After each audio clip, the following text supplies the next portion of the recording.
The fall of the Ottoman Empire almost exactly a century ago opened up the Middle East, North Africa, and the Arabian Peninsula to major transformations. Many of their consequences continue to resonate in the region. Egypt was effectively independent from the Ottomans since the beginning of Khedive Ismail's reign in the 1860s. And for all purposes, it was a British protectorate since Britain had occupied the country in 1882. Interestingly, Britain did not want to turn Egypt into a colony in the way India or several African countries at the time were.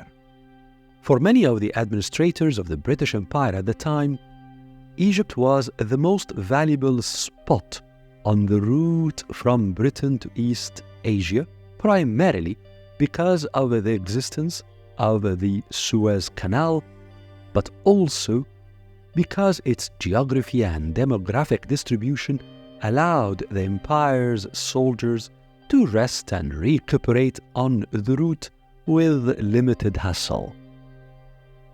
And so, when the fall of the Ottoman Empire, which Egypt was nominally under its suzerainty, ignited among many Egyptians the desire for their country's formal independence, Britain was hardly enthusiastic, but its resistance was far from adamant. Egypt indeed got its nominal independence in 1922. The country's first real constitution was drawn and political parties began to appear.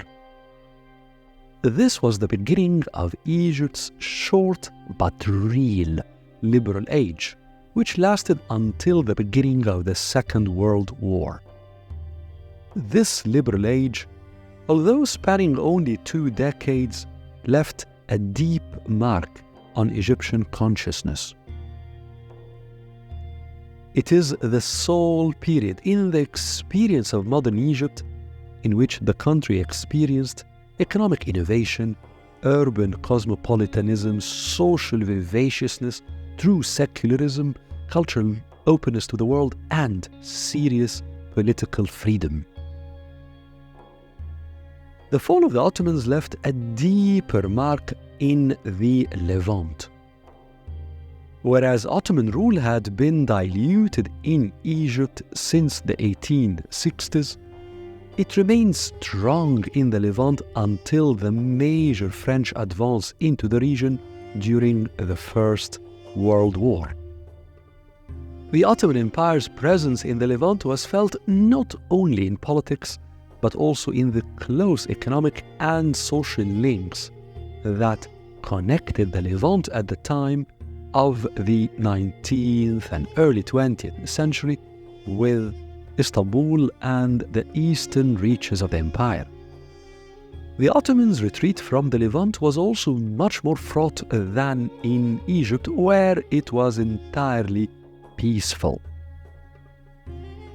In the Levant, the Ottoman Empire fought some of its fiercest battles against the European colonial powers and against Arabs, mainly the Hashemites, to retain its imperial territories in the region. To a large extent, the battles in the Levant were among the last and most consequential Ottoman attempts to save the idea of an Ottoman state that extended beyond Turkey itself. But the Ottomans failed, and with the fall of the rule in the Levant, several political projects found intellectual and geographical spaces in which to attempt to express themselves. Some of these projects emanated from religious institutions, most notably the conception of the state of Grand Lebanon, the country we now know as Lebanon, which was the brainchild of grandees of the Maronite Church. Other political projects, such as a Grand Syria, extending from the Levant's borders with Turkey all the way south to the borders with Egypt's Sinai, emerged from the ideas of secular nationalists, such as Antoun Saadeh. The most ambitious project that came to replace the Ottomans in the Levant was that of the Hashemites. The rulers of the Hijaz for centuries. The Hashemites were expelled from the Arabian Peninsula in the 1920s by the expanding forces of King Abdulaziz Al Saud. The Hashemites successfully entrenched themselves in the Levant. They declared kingdoms in Syria, Jordan, and Iraq. And although they lost 2 of these kingdoms in a relatively short span of time, they managed to establish in Jordan a successful political project anchored on a deep bond between the Hashemites and the tribes of the region, and on a legitimacy based on the Hashemites' descent from the Prophet Muhammad. All of these projects, from the Maronite Church's conception of Lebanon to the Hashemites' kingdoms in the Levant, could only have arisen in the space created by the disappearance of the Ottoman Empire. The Ottomans never directly ruled the heart of the Arabian Peninsula. Still, the fall of their rule opened up Arabia for major changes. In the decade after the Ottomans' withdrawal from the eastern and western fringes of the peninsula, King Abdulaziz Al Saud significantly expanded his rule beyond Najd and united the territories he had acquired into a new kingdom we now know as Saudi Arabia. Politics aside, the fall of the Ottomans was also traumatic for large segments across the Middle East and North Africa. Ottomanism was an identity that many in this wide region had embraced.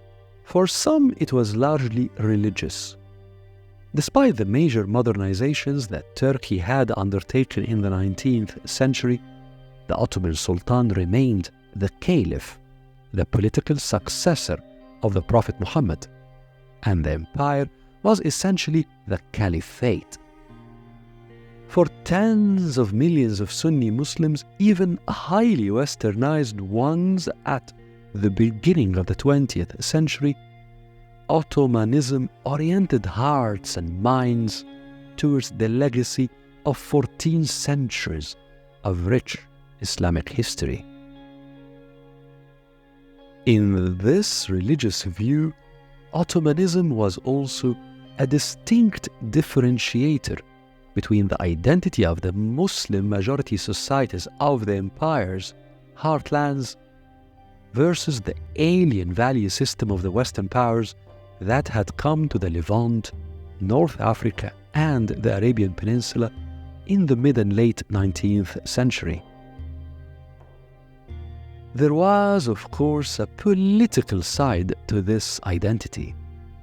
In Egypt, the then ruling Muhammad Ali dynasty was divided between a faction that was willing to accept ascending to the throne through the machinations of Britain, the effective power in the country at the beginning of the 20th century, versus another faction that insisted on retaining a link of allegiance to the Sublime Porte, the Ottoman center of power in Istanbul.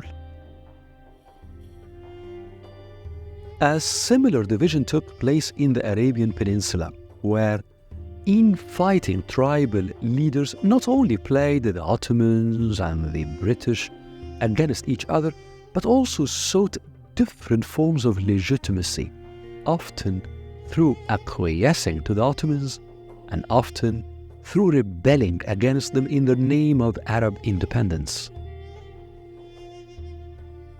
Ottomanism was also a cultural frame of reference.